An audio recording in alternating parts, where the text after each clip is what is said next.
How to add your social networks accounts on Roblox mobile. Hello guys, in today's video I'm gonna show you how to add your social networks account on Roblox mobile. First thing, go to Roblox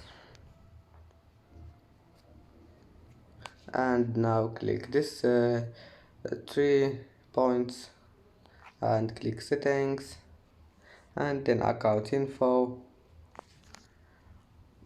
and now just go down and here you will find this one. Just copy your Facebook link and paste it here like this one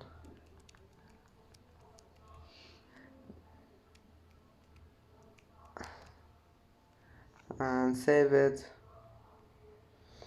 and then click here and you can make it for your friends or everyone.